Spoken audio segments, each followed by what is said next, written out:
Hello everyone, मेरा नाम है गार्गी मिश्रा और हम तैयारी कर रहे हैं बिहार लाइब्रेरियन एग्ज़ाम 2025 के लिए।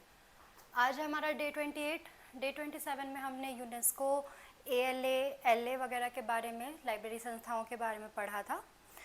और उसी कड़ी में आगे बढ़ने से पहले आज मैं आपको आपके एग्ज़ाम से संबंधित कुछ सूचनाएं देना चाहती हूँ। मैंने दिन में शॉर्ट्स के माध्यम से ये बता दिया था, लेकिन फिर भी एक बार विस्तृत सूचना मैं आपको कि कैसा आपका एग्ज़ाम का पैटर्न होगा, क्या डेट है, कैसे क्वेश्चंस आएंगे, ये सारी चीज़ें मैं आपको भी बता रही हूँ।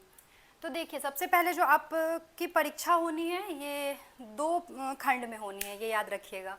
जैसे आपके अभी तो टीचर वाला एग्ज़ाम हुआ है हर जगह, बिहार बीपीएससी ने लिया है, तो उसका पैटर्न लगभग सभी लोगों को पता है कि पहले एक एसटीईटी की परीक्षा हुई थी, राज्य शिक्षक पात्रता परीक्षा। उसे पास कर लेने के बाद फिर टीचर के लिए जो वैकेंसी आई थी उसके लिए लोगों ने फॉर्म भरा और उसके बाद उसके लिए फिर से परीक्षा ली गई। ठीक है, एसटीईटी को पास करने वाले टीचर वाले का फॉर्म भरा और फिर से उन्होंने परीक्षा दिया उसके लिए। तो ऐसे ही लाइब्रेरियन के लिए भी जब कैबिनेट में नोटिफिकेशन आया था तो आपको याद होगा कि कहा गया था कि एक पात्रता परीक्षा ली जाएगी लाइब्रेरियन के लिए। ठीक है, तो राज्य शिक्षक पात्रता परीक्षा की तरह ही राज्य लाइब्रेरियन पात्रता परीक्षा भी ली जाएगी। एसटीईटी बोला गया था कि एसटीईटी बीपीएससी लेगी, तो बीपीएससी अगर ले रही है तो आप समझ सकते हो कि उसका क्या लेवल होगा, और इस परीक्षा का नाम एसटीईटी 2025 होगा। मंगलवार को कैबिनेट की बैठक हुई थी जिसमें ये घोषणा की गई कि एसटीईटी 2025 का जो एग्ज़ाम है उसका नोटिफिकेशन 8 सितंबर 2025 से लेके 16 सितंबर 2025 तक फॉर्म भरने की तिथि को निर्धारित किया गया है। 8 सितंबर से लेके 16 सितंबर तक आप फॉर्म भर सकते हैं। देखिए, सिर्फ 8 दिन का समय है। ये सारी चीज़ें चुनाव के कारण आनन फानन में हो रही है ताकि चुनाव से पहले सारी प्रक्रिया पूरी हो जाए। उसके बाद 4 अक्टूबर से 25 अक्टूबर तक सभी विषयों की परीक्षा ली जाएगी। अब जो डेट आपका इसमें से लाइब्रेरी के लिए निर्धारित हो, तो 4 अक्टूबर से 25 अक्टूबर तक परीक्षा ली जाएगी एसटीईटी की, और 1 नवंबर को उसका परिणाम घोषित हो जाएगा। ठीक है, एक चीज़ यहाँ पे ध्यान देने योग्य है कि अभी जो कैबिनेट का फैसला आया है वो अभी तक में उसमें कहा गया है कि सारे विषयों की परीक्षा ली जाएगी। तो सारे विषयों में क्या हुआ है ना कि अब लाइब्रेरियन की तो परीक्षा अभी तक ली नहीं गई थी, तो अब उन्होंने इसे इंक्लूड किया है कि नहीं, ये जो है थोड़ा सा कन्फ्यूज़न है यहाँ पे कि लाइब्रेरियन का एग्ज़ाम वो उसमें ले रहे हैं, पात्रता परीक्षा ले रहे हैं या नहीं। लेकिन फिर भी हम मान के चलते हैं कि ये जो पात्रता परीक्षा की घोषणा की गई है उसमें लाइब्रेरियन का भी एग्ज़ाम लिया जाएगा। मैं शुरू से कहती आ रही हूँ कि आपको बिल्कुल समय नहीं दिया जाएगा फॉर्म भरने के समय, और देखिए ठीक यही चीज़ हो रहा है। 8 सितंबर से 16 सितंबर तक फॉर्म भरने की तिथि है, उसके बाद नवरात्रे शुरू हो जाएंगे, दुर्गा पूजा जिसमें लोग बिजी होते हैं, और उसके तुरंत बाद 4 अक्टूबर से 25 अक्टूबर तक आपको छठ दिवाली वगैरह के समय में ही आपको ये परीक्षा का पूरा आयोजन रहेगा। तो अब आप देख लीजिए कि गिन चुन के आपके हाथ में कितना समय बचा हुआ है। ठीक है, 1 नवंबर को परिणाम भी घोषित हो जाएगा। तो इसका आप स्क्रीनशॉट्स ले लीजिए ताकि आपको डेट वगैरह याद रहे। वैसे नेट पे तो ये सारी चीज़ें अवेलेबल है, लेकिन फिर भी ठीक है। इसी कड़ी में हम आगे बढ़ते हैं और मैं बताती हूँ आपको शिक्षक पात्रता परीक्षा में किस तरह से क्वेश्चन का पैटर्न क्या रहेगा। ये एग्ज़ाम आप पास करेंगे तभी आप लाइब्रेरियन का जो बहाली के लिए जो फॉर्म आएगा वो भरने के लिए एलिजिबल हो पाएंगे। ये याद रखिएगा, 150 प्रश्न पूछे जाएंगे।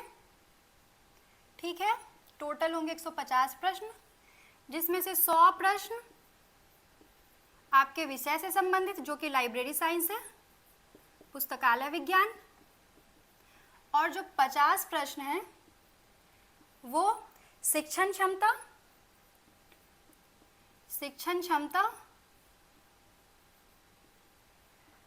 सामान्य ज्ञान, सामान्य अध्ययन या सामान्य ज्ञान और तर्क आदि से रहेगा। ठीक है, तो टोटल 150 नंबर का ये पूरा का पूरा एग्जाम हो जाएगा, और समय जो है इसके लिए आपको 150 मिनट दिया जाएगा। 150 क्वेश्चंस, 150 मिनट, जिसका अर्थ है 2.5 घंटे, 2 घंटा 30 मिनट, 2.5 घंटे का समय आपको मिलेगा। जितना प्रश्न उतना ही समय। कोई किसी भी तरह की निगेटिव मार्किंग नहीं होगी, no negative marking. Negative marking सब लोग जान रहे होंगे, ठीक है। यानी कि आप जो भी क्वेश्चन सही कर रहे हो उसके तो अंक मिलेंगे, लेकिन जो गलत करोगे उसके लिए कोई नंबर काटा नहीं जाएगा। जो पिछला पैटर्न है वो यही अभी तक यही फॉलो हो रहा है, तो नो निगेटिव मार्किंग। लेकिन फिर भी जब भी आपके पास क्वेश्चन पेपर आए, हमेशा याद रखिए कि जो निर्देश होते हैं ना उसको कभी स्किप मत करिए, उसको हमेशा पढ़िए, ठीक है। अभी क्या हुआ था, एक डीएसओ का एग्जाम हुआ था, मैं एग्जाम्पल के तौर पे बता रही हूँ, डिस्ट्रिक्ट स्टैटिस्टिकल ऑफिसर का एग्जाम हुआ था। तो उसमें पहले बोला गया था कि पूरा बीपीएससी का पैटर्न फॉलो होगा। तो बीपीएससी में क्या है कि निगेटिव मार्किंग भी प्री में होने लगी है आजकल। तो लोगों ने सोचा कि अच्छा प्री में जैसे निगेटिव मार्किंग हो रही है तो इसमें भी निगेटिव मार्किंग होगा।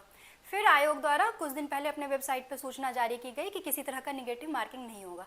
लेकिन अब हर बच्चा तो जाके चेक नहीं कर रहा है कि चलो मतलब क्या क्या और उससे संबंधित नोटिफिकेशन आया है। तो कुछ जो परीक्षा सेंटर थे वहाँ पे अनाउंस किया गया कि कोई किसी तरह की निगेटिव मार्किंग नहीं है, लेकिन किसी कुछ पे ये अनाउंस नहीं किया गया, क्योंकि आयोग अपनी वेबसाइट पे ऑलरेडी दे चुका था, तो उसे अनाउंस करने की कोई ज़रूरत भी नहीं थी। ये तो हमें खुद ही होना चाहिए कि हम देखें कि क्या हमारे परीक्षा से संबंधित कुछ अगर नई सूचना आई है तो बहुत सारे बच्चों जहाँ पे ये अनाउंस नहीं किया गया कि निगेटिव मार्किंग नहीं है और उनको ये भी नहीं पता था कि आयोग ने कोई सूचना अलग से निकाला है, वो यही दिमाग में लेके चल रहे थे कि बीपीएससी के ही आधार पर है। उन्होंने निर्देश को भी नहीं पढ़ा अच्छे से, और नेगेटिव नहीं करने के चक्कर में उन्हें जितना आ रहा था, जो थोड़ा आ भी रहा था पर उस पर भरोसा नहीं था उस आंसर पे, तो उन्होंने उसे छोड़ दिया, और उससे क्या हुआ, मार्क्स कम हो गया उनका। तो इसीलिए निर्देशों को पढ़ना बहुत ज़्यादा ज़रूरी है। कुछ नहीं समझ में आए, एग्जामिनर होते हैं, पूछ लीजिए उनसे, ये नहीं समझ के बैठना है मुझे सब आता है, ठीक है। ये गलती करते हैं कि कुछ लोग सोचते हैं कि बहुत आता है। अभी क्या हुआ है, ये मेंस का एग्ज़ाम हुआ है अभी हाई कोर्ट, ये सिविल कोर्ट का क्लर्कियल पोस्ट के लिए। उसमें लगभग 15,000 बच्चों की कॉपी इस आधार पर रिजेक्ट की गई कि किसी तरह का उसमें मार्क पाया गया। ये नहीं उसमें दिया गया है कि किस तरह का मार्क पाया गया, यानी कि किसी तरह का संकेत चिन्ह था उसमें, ये नहीं क्लियर है कि किस तरह का संकेत चिन्ह था। तो मैं बस यही कहना चाह रही हूँ कि अगर आपको कुछ समझ नहीं आए तो एग्जामिनर हैं वहाँ पे बैठे हुए, आप उनसे पूछ लीजिए। लेकिन बिना समझे हुए क्या होगा, छोटे थोड़ी ना हो जाएंगे पूछने पे, उन्हें ये थोड़ी ना लगेगा कि अरे देखो इसको ये भी नहीं आ रहा है। नहीं आ रहा है, ये नहीं आते हुए भी हम अपना एग्ज़ाम क्लियर कर लें, ये मेन मोटिव होना चाहिए हमारा, ठीक है। तो नो निगेटिव मार्किंग रहेगा। सीबीटी एग्ज़ाम रहेगा, यानी कंप्यूटर बेस्ड टेस्ट, कंप्यूटर आधारित। प्रैक्टिस करना शुरू कर दीजिए, ठीक है। बहुत सारे लोग होंगे जिन्होंने पहले एग्ज़ाम दिया होगा कंप्यूटर बेस्ड, लेकिन बहुत सारे ऐसे लोग भी होंगे जिन्होंने आज तक कंप्यूटर बेस्ड टेस्ट नहीं दिया है। तो मैं रिकमेंड करूँगी कि इतना बड़ा आप अपने लाइफ में, कि आपने अभी तक कोई एग्ज़ाम नहीं दिया है और आप ये फर्स्ट लाइब्रेरियन का एग्ज़ाम देने वाले हो, यानी कि आपके जीवन में थोड़ी सी होप आई है कि आप कुछ तैयारी नहीं कर रहे थे बट आपने लाइब्रेरी साइंस किया हुआ था, तो आपको लगा कि चलो मैं ये कर सकती हूँ या कर सकता हूँ, तो आपके जीवन में एक होप आई है। तो इसके लिए ज़रूरी है कि कम से कम 1-2 मॉक टेस्ट आप ये कंप्यूटर पे बैठ के, अगर आपके घर में लैपटॉप हो तो लैपटॉप पे दे दो, नहीं है लैपटॉप साइबर कैफ़े में जाके दे दो, लेकिन कम से कम 2-3 बार आप यूज टू हो जाओ सिस्टम के साथ कि माउस कैसे क्लिक करना है। बहुत सारे डमी टेस्ट होते हैं बहुत सारे वेबसाइट वगैरह पे, तो वो आप 2-3 एग्ज़ाम देने से पहले कम से कम 2-3 बार वो कर लो, ठीक है। और जिन्होंने दिया है उनके लिए तो कोई बात नहीं, उन्हें पता ही होगा कि कैसे क्या होता है। तो कंप्यूटर आधारित टेस्ट है, ये सारी चीज़ें क्लियर हो गई होंगी आपको। आगे बढ़ते हैं, 150 क्वेश्चन है।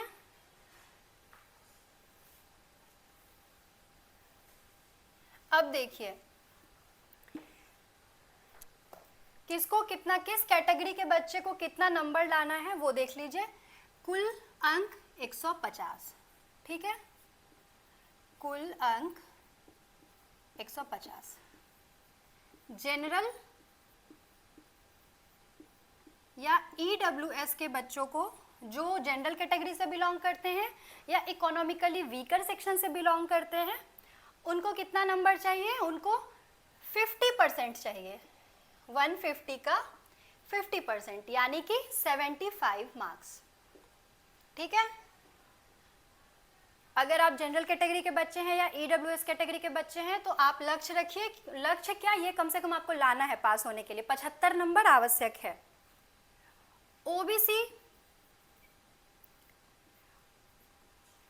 अदर बैकवर्ड क्लासेस, इनको 45.5% मार्क्स लाने की जरूरत है।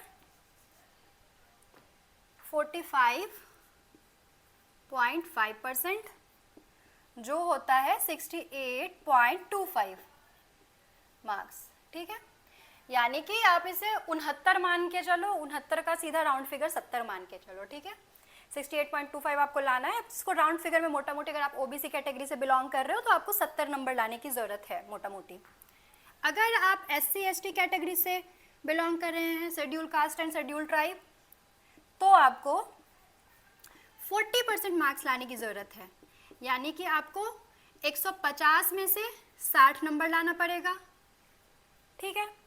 योग्य होने के लिए, एसटीईटी परीक्षा में उत्तीर्ण होने के लिए आपको कम से कम 60 नंबर लाने की ज़रूरत है। पीएचपीडब्ल्यूडी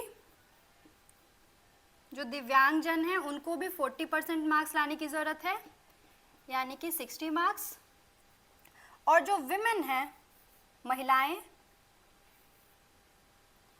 विमेंस को भी 40% नंबर लाने की ज़रूरत है, ठीक है। तो ये भी कितना हो गया, 60।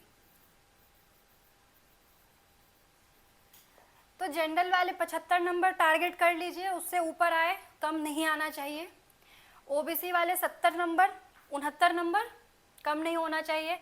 SC ST PWD and women को 60 नंबर लाना है। ये एकदम डेटा दिमाग में फिट कर लीजिए, इससे कम लाने पे कोई गुंजाइश नहीं है। आप पात्रता परीक्षा नहीं पास करोगे तो आप एग्ज़ाम भी नहीं दे पाओगे, ये बात दिमाग में रख लीजिए, ठीक है। बहुत सुनहरा मौका है आप लोगों के लिए, बहुत गोल्डन अवसर है, तो ये चीज़ एकदम ध्यान में रखिएगा, ठीक है।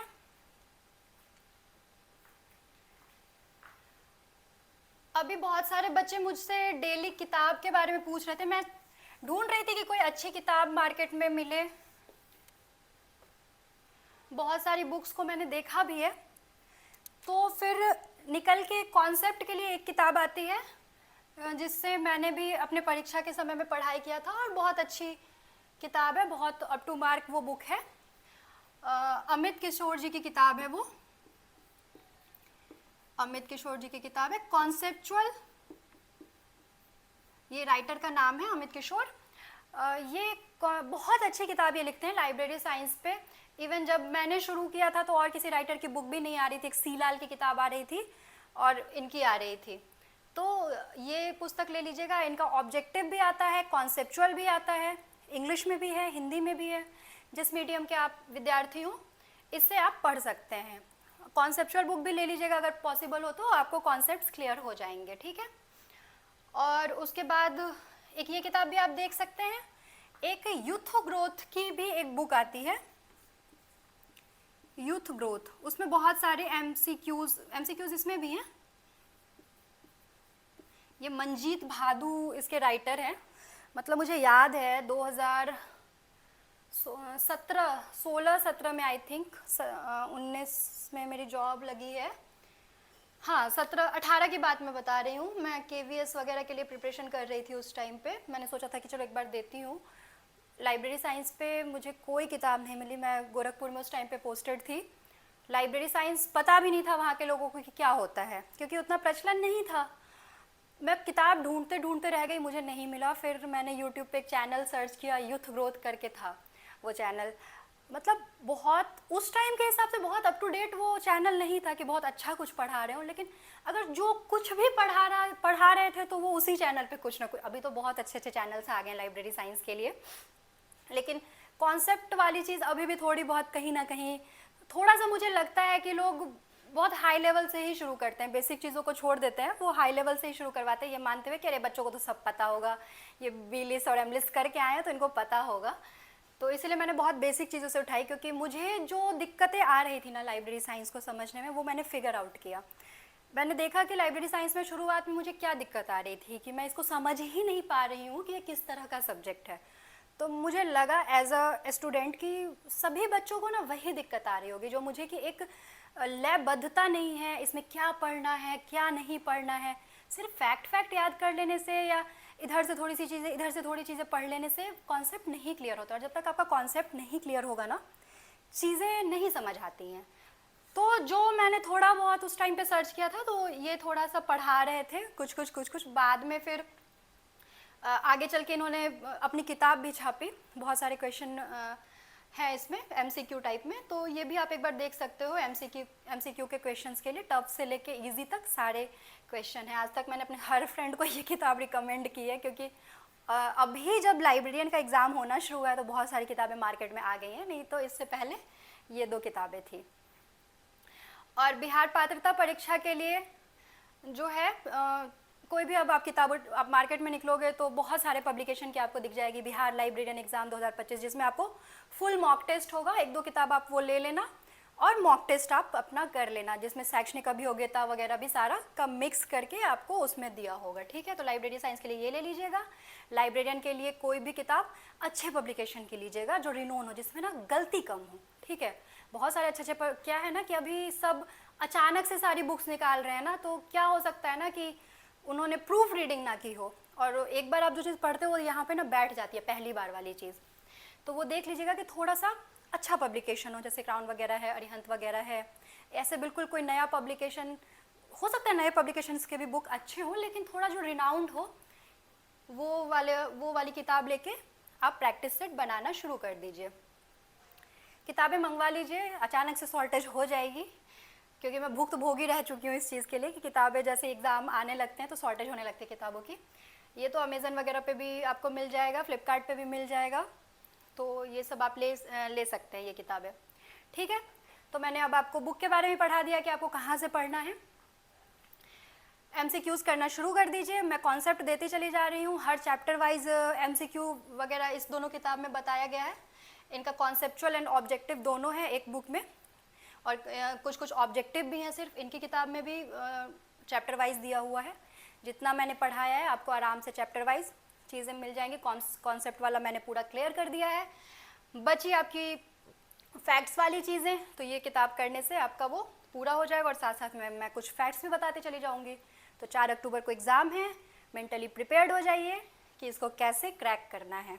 ठीक है, ये दोनों किताब का नाम आप लिख लीजिए, नीचे लिख देती हूँ, बिहार लाइब्रेरियन